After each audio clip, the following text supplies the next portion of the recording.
নমস্কার। বাংলা সেরা গল্পে সবাইকে জানাই স্বাগত। শুরু করছি আজকের গল্প। আজ পড়ে শোনাব সাহিত্যিক প্রবোধ কুমার সান্যালের লেখা গল্প তৃতীয়া। তাহলে শুরু করি। গল্পের নাম তৃতীয়া।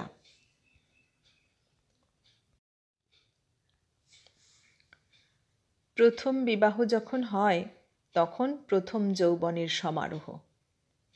প্রণবেশের জীবনে সেদিন নবীন বসন্তের আবির্ভাব। বন্ধু বান্ধব, আত্মীয় পরিজন, আনন্দ উল্লাস ইহাদেরই ভিতর দিয়া সে সুন্দরী শিক্ষিতা বধূ ঘরে আনিয়াছিল। সংসার ছিল আনন্দের হাট। তারপর একদিন আকাশের চেহারা বদলাইল। দিক দিগন্ত আচ্ছন্ন করিয়া কালবৈশাখী নামিয়া আসিল। গুরু গুরু মেঘের গর্জন, দিক চিহ্নহীন অন্ধকার, শিলাবৃষ্টি, তারপর বজ্রাঘাত।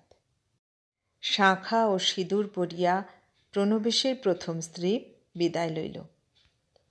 তাহার পর দ্বিতীয় স্ত্রী। ঘা শুকাইয়াছে, কিন্তু দাগ তখনও মেলায় নাই। তবু প্রণবেশ ঘর বাঁধিল, ফাটলগুলি মেরামত করিল, চুনকাম করিল, জানালা দরজা খুলিয়া আলো বাতাসের পথ করিয়া দিল। দ্বিতীয় স্ত্রীর মধ্যে প্রথমাকে সে আবিষ্কার করিয়া লইল। স্ত্রী যথেষ্ট স্বাস্থ্যবতী নয়।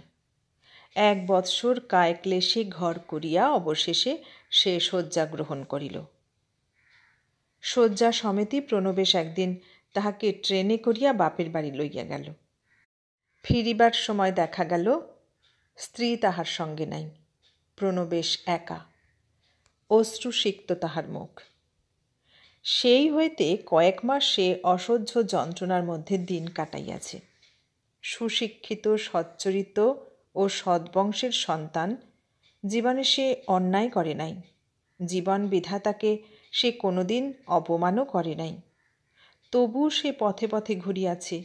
অসহ্য লজ্জায় সে সমাজ হইতে দূরে সরিয়া গিয়াছে। রাত্রে দুঃস্বপ্ন দেখিয়া সে চিৎকার করিয়া উঠিয়াছে। জীবনের প্রতি তাহার গোপন মমতা ও ভালোবাসা মৃত্যুর মধ্য দিয়া একটু একটু করিয়া বাড়িয়াছে। কিন্তু সে আর কাহাকেও বিশ্বাস করে না। মানুষ তাহার কাছে অসহায়, ক্ষুদ্র অবস্থার দাস, নিয়তির খেয়ালের খেলনা। তারপর তৃতীয়া। বিবাহ বাড়ির গোলমাল চুকিয়াছে। একে একে সব আলোগুলি নিবিয়া গেল। এ বিবাহে আনন্দের চেয়ে স্বস্তিই যেন বেশি। উত্তেজনা নাই, একটি মন্থর ক্লান্তির ভাব। ফুলশয্যার রাত। আলোটা একধারে টিমটিম করিয়া জ্বলিতেছে।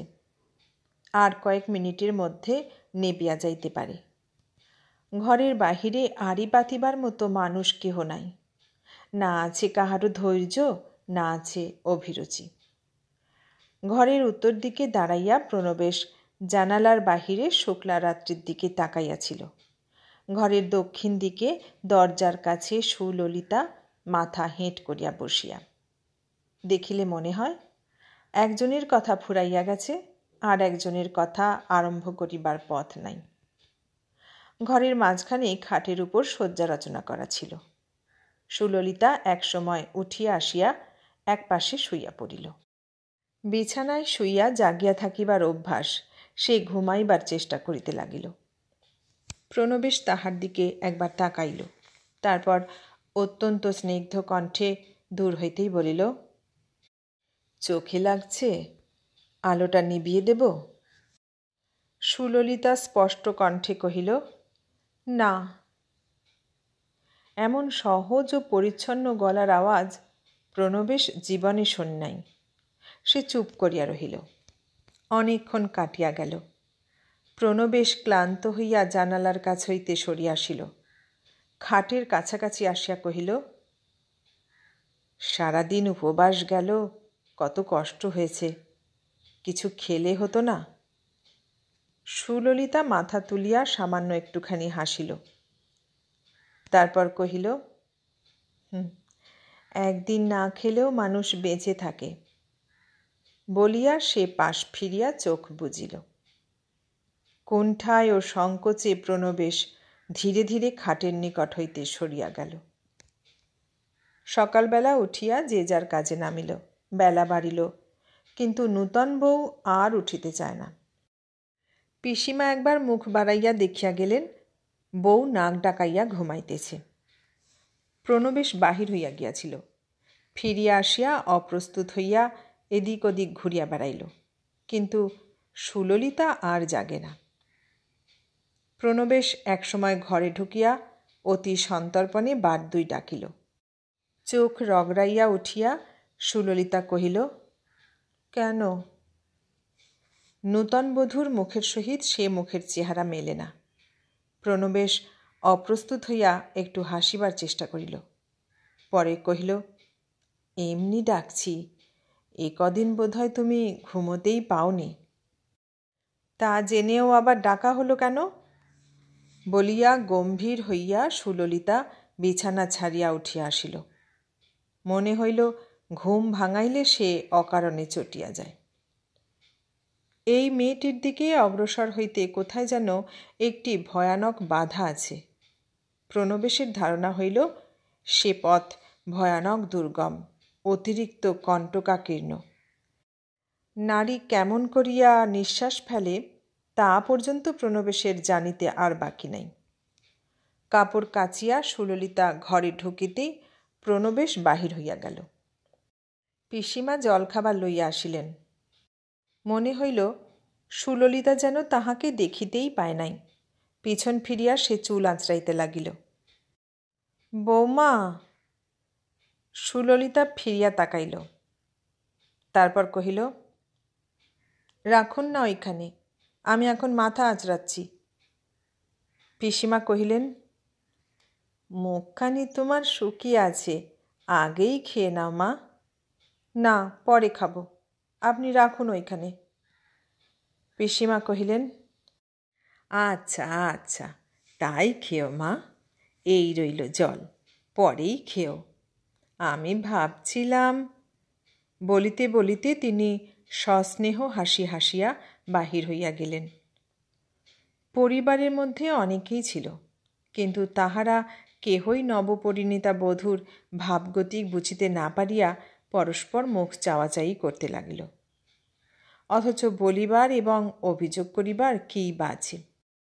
মৃত্যু ও বেদনার মধ্য দিয়া এই মেয়েটি সকলের মধ্যে আসিয়াছে। ইহাকে নির্বিচারে যত্ন করিতে হইবে, ভালোবাসিতে হইবে, ইহার দাবি, স্বাধীন ইচ্ছা এবং অবাধ অধিকার সকলকে মাথা পাতিয়া লইতে হইবে। এই মেয়েটিকে সম্ভ্রম করিতে সকলেই বাধ্য। কয়েকদিন পরে একদিন সুললিতা বলিল, আচ্ছা, এটা তো আমাদেরই ঘর। প্রণবেশ সন্ত্রস্ত হইয়া বলিল, হ্যাঁ, কি হলো, কেন বলো তো? ভাঙা বাক্স আর বিছানাগুলো কার? ও, ওগুলো পিসিমার, আজ কদিন থেকেই। সুললিতা কহিল, সরিয়ে নিয়ে জানুনি, শোবার ঘরের মধ্যে ওসব ছাইপাশ আমি সইতে পারি না, এখনই নিয়ে যেতে বলে দাও। বলিয়া সে বাহির হইয়া গেল। কিয়ৎক্ষণ পরে সে আবার ঘুরিয়া আসিয়া অলক্ষ্য কাহাকে শুনাইয়া শুনাইয়া কহিল, এত ভিড়ই বা এ বাড়িতে কেন? কাজকর্ম কবে চুকে গেছে, এবার সবাই আমাকে নিঃশেষ ফেলতে দিক বাপু। এই বলিয়া সে সম্রাজ্ঞীর মতো উন্নত মস্তক লইয়া বারান্দায় গিয়া দাঁড়াইল। প্রণবেশ মুখ ফিরাইয়া এবার উঠিয়া দাঁড়াইল। দ্বিধা কুণ্ঠিত নিজের মুখখানা নিজেই অনুভব করিয়া সে একবার কোথাও নির্জনে চলিয়া যাইবার চেষ্টা করিল। কিন্তু যে শাসন সুললিতা এইমাত্র করিয়া গেল, তাহা না মানিয়া লইবারও কোনো উপায় নাই। বিপন্নের মতো প্রণবেশ ভাঁড়ার ঘরের দরজায় গিয়া দাঁড়াইল। পিসিমা! দরজার পাশ হইতে সে ডাকিল। পিসিমাও তাহাকে ডাকিলেন না, শুধু ভিতর হইতে বলিলেন, কেন বাবা, কিছু বলবি? বলছিলাম যে, বলিয়া প্রণবেশ একবার এদিক ওদিক তাকাইল, তারপর কোনো রকমে কথাটা বলিয়াই ফেলিল, তোমরা কি কালকেই যাওয়া ঠিক করলে পিসিমা? কাল তো নয় বাবা, আজই।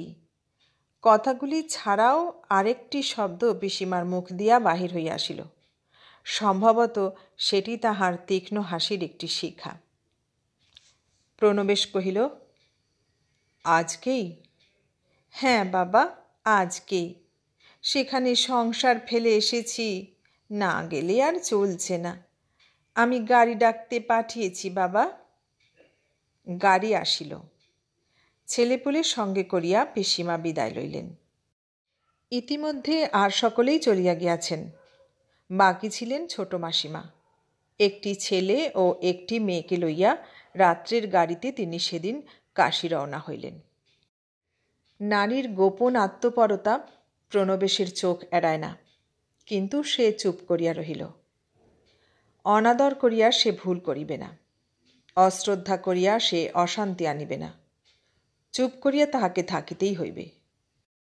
সুললিতাকে আগে তাহার রহস্যময়ী মনে হইয়াছিল, এখন দেখিল তাহা নয়, সে অতিরিক্ত স্পষ্ট।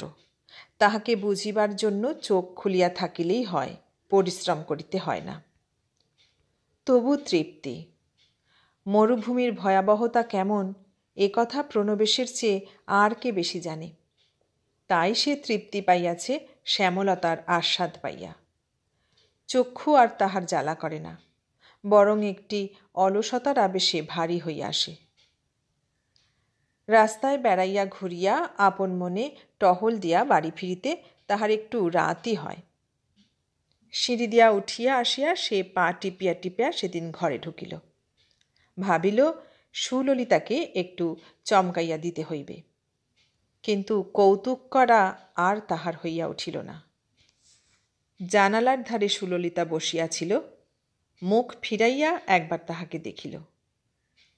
তাহার উদাসীন মুখ দেখিয়া প্রণবেশের মুখের হাসি ধীরে ধীরে স্থির হইয়া আসিল। কোথায় যেন কি একটা খচখচ করিয়া উঠিল। জানালার ধার হইতে সুললিতা উঠিয়া আসিয়া বিছানায় শুইয়া পড়িল। খানিকক্ষণ অন্যদিকে মুখ ফিরাইয়া রহিল এবং সেই অবস্থাতেই একসময় জিজ্ঞাসা করিল, চিঠিখানা ফেলা হয়েছিল? প্রণবেশের চমক ভাঙিল। বলিল, ওই যা, ভুলে গেছি, পকেটেই রয়ে গেছে, কাল সকালে উঠেই। উত্তক্ত কণ্ঠে সুললিতা বলিয়া উঠিল, কাল সকালে? কিন্তু আজ তো আর ফেলা হলো না। কই, দাও আমার চিঠি, আমি ঝিকে দিয়ে ফেলতে পাঠাবো।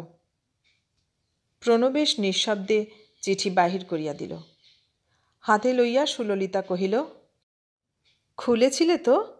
নিশ্চয় খুলেছিলে। আমি তো অন্যের চিঠি খুলি না। সত্যি বলছ? প্রণবেশের মুখ রাঙা হইয়া উঠিল। মাথা হেঁট করিয়া কহিল, হ্যাঁ। সুললিতা একটুখানি হাসিবার চেষ্টা করিয়া অতি যত্নে চিঠিখানি নিজের মাথার বালিশের তলায় রাখিয়া আবার শুইয়া পড়িল।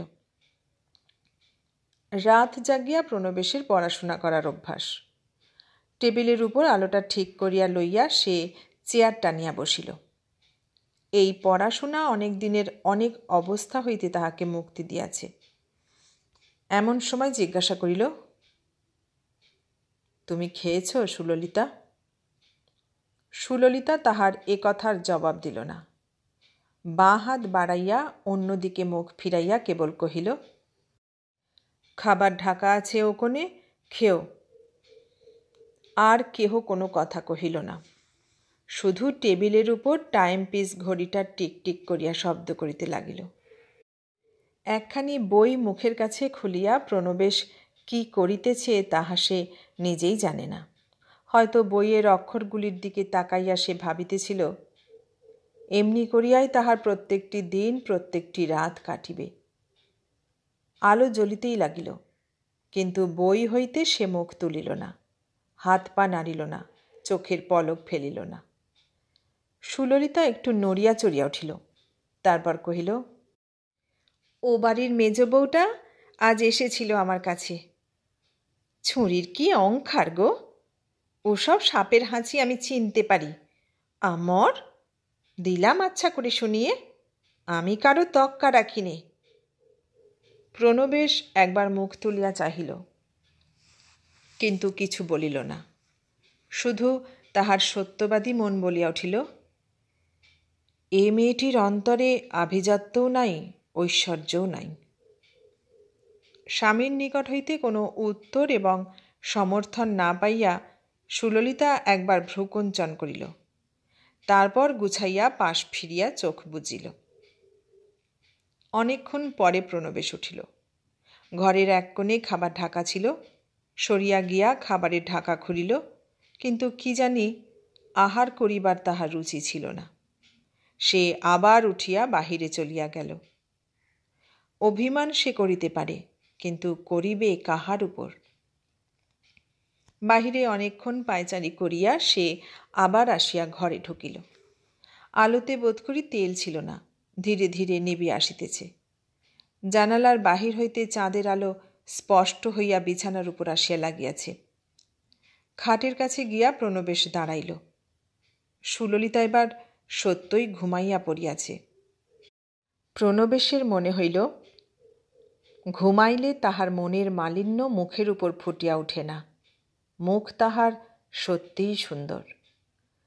জানালাটা প্রণবেশ সবখানি খুলিয়া দিল। বাতাস আসিতেছিল না। হাত পাখাখানি লইয়া সে সুললিতার মাথার কাছে বাতাস করিতে লাগিল। অনেক দুঃখ ও অনেক গ্লানির ভিতর দিয়া এই মেয়েটি সে বিবাহ করিয়া আনিয়াছে। ইহার উপর কোনো দিন কোনো মুহূর্তেই অভিমান করা চলিতে পারে না। ভালোবাসিয়া সে দুঃখ পাইয়াছে, এই মেয়েটিকে সে আর ভালোবাসিবে না। প্রেম তাহার জীবনে মৃত্যু আনিয়াছে, অভিশাপ আনিয়াছে, কাঙালের মতো তাহাকে পথে পথে ঘুরাইয়াছে। স্ত্রী তাহার বাঁচে না বলিয়া আত্মীয়জন ও বন্ধুবান্ধবের কঠোর ইঙ্গিত সে সহ্য করিয়াছে। ভালো আর সে বাসিবে না।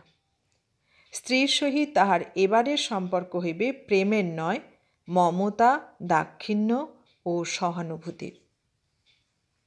অনেকক্ষণ ধরিয়া বাতাস করিয়া প্রণবেশ খাটের নিকট হইতে সরিয়া গিয়া মেঝের উপর শুইয়া পড়িল। আলোটা ইতিমধ্যে নিবিয়া গিয়াছে। সংসারের কিছু কাজ না করিয়া সুললিতার উপায় নাই। নিতান্ত চুপ করিয়া বসিয়া থাকিলে চলে না। অথচ তাহাকে ছুটিয়া হাঁটিয়া চঞ্চল হইয়া বেড়াইতে দেখিলে প্রণবেশ সন্ত্রস্ত হইয়া ওঠে। সতর্ক পাহারায় সমস্ত আঘাত হইতে সে তাহার স্ত্রীকে সাবধান করিয়া রাখিতে চাহে। কিন্তু তুমি উনুনের কাছে গিয়ে বসো না যেন সুললিতা। কেন? দরকার কি? যে চঞ্চল তুমি, কোন সময় যদি আঁচল ধরে যায়। সুললিতা হাসিতে লাগিল, তারপর কহিল, এ যে জেলের শাস্তি। উনুনের কাছে যাব না পাছে আঁচল ধরে যায়, কুটনো কুটতে বসবো না পাছে হাত কাটে, জল তুলতে যাব না পাছে পা পিছলে পড়ে যাই। সেদিন আর একটা কি বলছিলে? হ্যাঁ, মনে পড়েছে, ছাদে বেড়াতে পারবো না পাছে ঘূর্ণি হাওয়ায় ঘুরে পড়ে যাই। তাহলে কি করব বলো তো সারাদিন? বিদ্রূপ সুললিতা করিতে পারে, করিলে অন্যায়ও হয় না, কিন্তু প্রণবেশ তো জানে জীবনের অর্থ কি। একটি বিশেষ দৈব ঘটনার জন্য মানুষ বসিয়া আছে। কখন কেমন করিয়া কিরূপে সে দৈব নিয়তির মতো মানুষের উপর আসিয়া পড়িবে তাহার কোনো স্থিরতাই নাই। কিয়ৎক্ষণ সে চুপ করিয়া রহিল, তারপর কহিল, বেড়াতে যাবে আমার সঙ্গে? সুললিতা কহিল, কি ভাগ্যি। প্রণবেশ বলিল, প্রতাপবাবুর বাড়িতে কীর্তন আছে, চলো আজ শুনে আসি। সন্ধ্যার সময় সেদিন তাহারা দুইজনে সত্যই বাহির হইল। কাশারিপাড়ায় কোথায় কীর্তন হইতেছে সেইখানে গাড়ি করিয়া তাহারা আসিল। বাল্যকাল হইতে প্রণবেশের কীর্তন শুনিবার শখ। ভিতরে কীর্তন বসিয়াছে, কথক ঠাকুর দোয়ার সঙ্গে লইয়া আসরের মধ্যেখানে বসিয়াছেন। পালা মাথুরের। শ্রীকৃষ্ণের মথুরা যাত্রার সময় শোকার্ত ব্রজবাসীর করুণ বিলাপ শুরু হইয়াছে।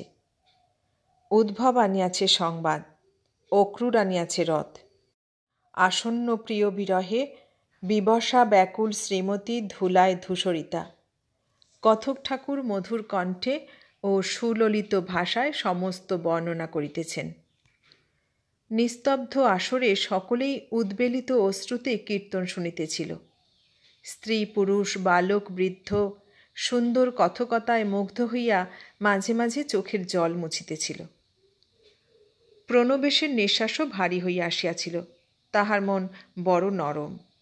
অনেকক্ষণ এমনি করিয়া শুনিতে শুনিতে একসময় পিঠে চাপ পড়িতেই সে ফিরিয়া তাকাইল। একটি ছোট ছেলে তাহাকে ডাকিতেছিল। ছেলেটি তাহাকে ইঙ্গিত করিয়া দরজার দিকে দেখাইয়া কহিল, আপনাকে ডাকছেন। প্রণবেশ কহিল, কে? ওই যে, উঠে আসুন না। শ্রোতাদের ভিতর হইতে অতি কষ্টে পথ কাটিয়া প্রণবেশ উঠিয়া আসিল। আসিয়া দেখে দরজার কাছে সুললিতা দাঁড়াইয়া। মুখে কাপড় চাপা দিয়া কোনো রকমে সে তখন হাসি চাপিবার চেষ্টা করিতেছিল। প্রণবেশকে দেখিয়া ফিসফিস করিয়া সে বলিল, কি জায়গাতেই এনেছিলে বাপু? হাসতে হাসতে আমার দম আটকে যাচ্ছিল। যেদিকেই তাকাই সবাই ফোঁস ফোঁস করছে। কাঁদবার জন্য এরা সবাই তৈরি হয়ে এসেছিল। আবার সে হাসিতে লাগিল। প্রণবেশের চোখে তখন জলের রেখা মিলায় নাই। সে শুধু নিঃশ্বাস ফেলিয়া কহিল, আর একটু শুনে গেলে হতো না? না, আর 1 মিনিটও নয়, এক্ষুনি চলো। মানুষের কান্না শোনবার জন্য তো আর বেড়াতে বেরোনো হয়নি। অগত্যা প্রণবেশ তাহাকে লইয়া বাহির হইয়া আসিল। ফুটপাথের উপর এক জায়গায় সুললিতাকে দাঁড় করাইয়া সে গাড়ি ডাকিতে গেল। পথের অন্ধকারে তাহার মুখের চেহারাটা কিরকম হইয়াছিল তাহা বোঝা গেল না। কীর্তন শেষ হইবার আগেই তাহাকে উঠিয়া আসিতে হইয়াছে, এজন্য সে দুঃখিত নয়। কিন্তু তাহার মনে হইতেছিল সুললিতার অকরুণ ও হৃদয়হীন হাসিটা তখনও তাহার মনের মধ্যে আগুনের ঢেলার মতো নড়িয়া চড়িয়া বেড়াইতেছে। বিয়োগান্তর ভালোবাসা যে নারীর মনে রেখাপাত করে না, করুণ রস যাহার নিকট নিতান্তই বিদ্রূপের বস্তু, হৃদয়ের কোমল বৃত্তির পরিচয় যাহার মধ্যে বিন্দুমাত্রও নাই, সে নারীর বোঝা চিরদিন সে বহিবে কেমন করিয়া? ভয়ে প্রণবেশের বুক দুরুদুরু করিতে লাগিল।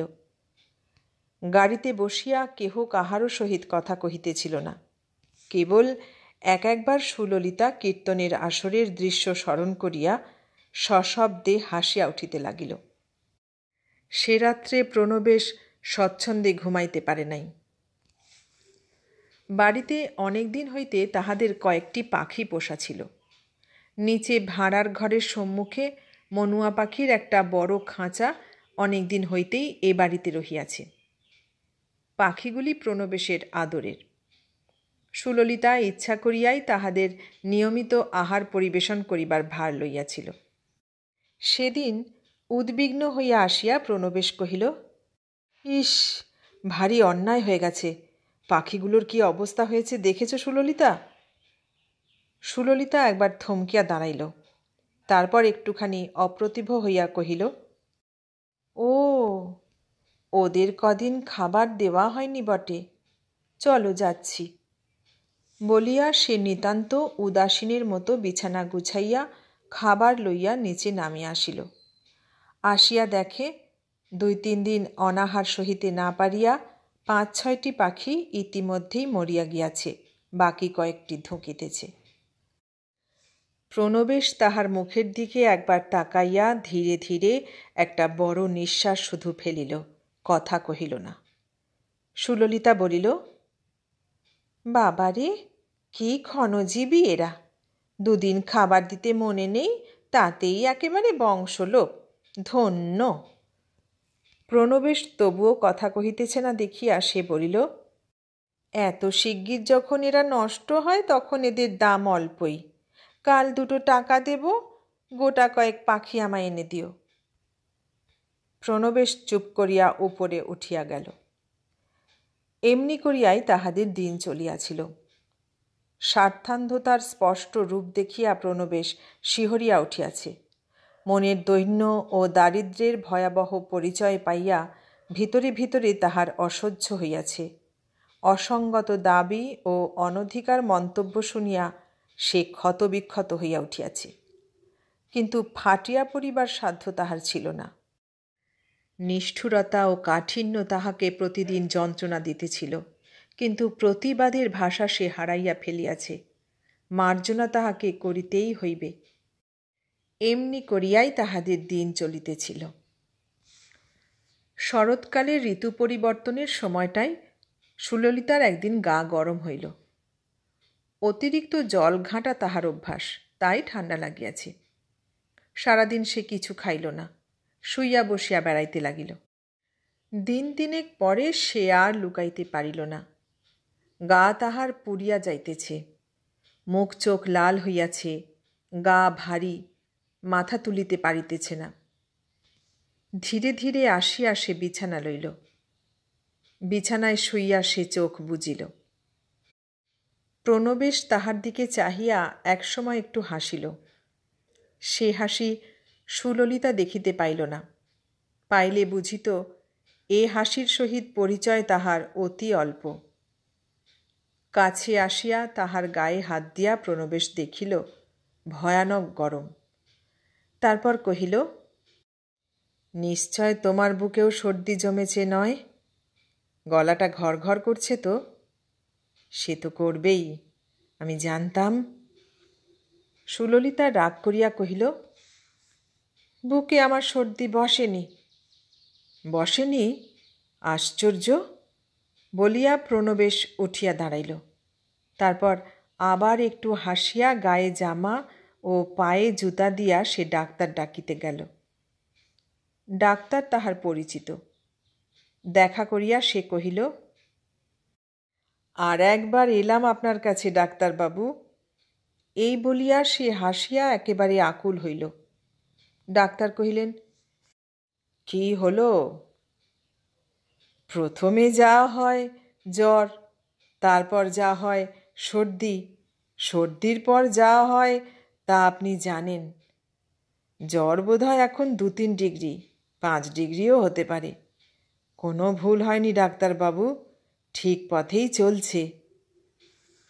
ডাক্তার কাছে আসিয়া তাহার পিঠ চাপড়াইয়া কহিলেন, অত ভয় কিসের? জ্বর বই তো কিছু নয়, চলুন।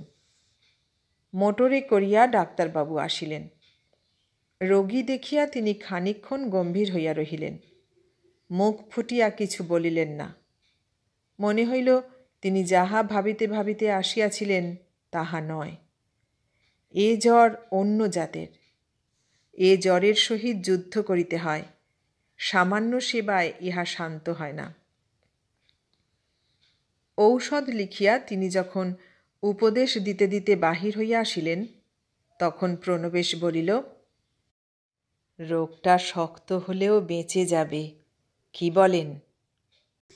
কণ্ঠস্বর শুনিয়া ডাক্তারবাবু সন্দিগ্ধ দৃষ্টিতে একবার তাহার দিকে তাকাইলেন। তারপর কহিলেন, ভালো করে দেখাশুনো করবেন, এমন আর কি ভয়ের কারণ আছে? ভয়ের কারণ থাকিলে ভালো হইত কিনা তাহা প্রণবেশ একবার চিন্তা করিয়া দেখিল। তারপর কহিল, বুঝলেন ডাক্তারবাবু, আপনি তো সবই জানেন আমার। এবার আমি বিয়ে করে অন্যায়ই করেছি, না করলেই পারতাম। আমি বড় কষ্ট পাচ্ছি ডাক্তারবাবু। ডাক্তার চুপ করিয়া খানিকক্ষণ দাঁড়াইলেন। তারপর চলিয়া যাইবার সময় বলিয়া গেলেন, একটু চোখে চোখে রাখলেই সেরে যাবে, এমন কিছু কঠিন রোগ নয়। নয়? প্রণবেশ জিজ্ঞাসা করিল। বিশেষ না। ডাক্তার যখন চলিয়া গেলেন তখন রাত হইয়াছে। প্রণবেশ ধীরে ধীরে ঘরে আসিয়া ঢুকিল। সুললিতা জ্বরে অচেতন হইয়া চোখ বুজিয়া আছে। প্রণবেশ নিঃশব্দে তাহার মাথার কাছে আসিয়া বসিল। মাথার মধ্যে তখন তাহার ঝড় বহিতেছিল। এই নারীটির সেবা করিয়া যত্ন করিয়া ইহাকে ঔষধপত্র খাওয়াইয়া বাঁচাইয়া তুলিতেই হইবে। মৃত্যু আর সে চাহে না, সে জীবন ভিক্ষা করিতে চাহে। এই নারীটির চরিত্রে শত দৈন্য ও শত অন্যায়ের সন্ধান সে পাইয়াছে। এই নারী বাঁচিয়া থাকিলে তাহার সমস্ত জীবন দুর্বিষহ বোধ হইবে। প্রতিটি দিন নিঃশ্বাস রুদ্ধ হইয়া উঠিবে, প্রতি মুহূর্তে তাহার মন ক্লেদাক্ত হইয়া উঠিতে থাকিবে। তবু সে বিধাতার কাছে ইহার জীবন ভিক্ষা চাহে। চিরদিনের অশান্তির অসহ্য বেদনায় তাহার বুক ভাঙিয়া যাক, তবু সে সুললিতার মৃত্যু কামনা করে না। সুললিতা বাঁচুক, বাঁচুক। ভগবান, সুললিতাকে তুমি বাঁচাও। এতক্ষণ শুনলেন প্রবোধ কুমার সান্যালের লেখা গল্প তৃতীয়া। কেমন লাগলো গল্পটা? ভালো লাগলে লাইক, কমেন্ট, শেয়ার করবেন। আর নতুন বন্ধু হলে সাবস্ক্রাইব করার অনুরোধ রইল। সবাইকে অনেক ধন্যবাদ জানিয়ে আজ এখানেই শেষ করলাম।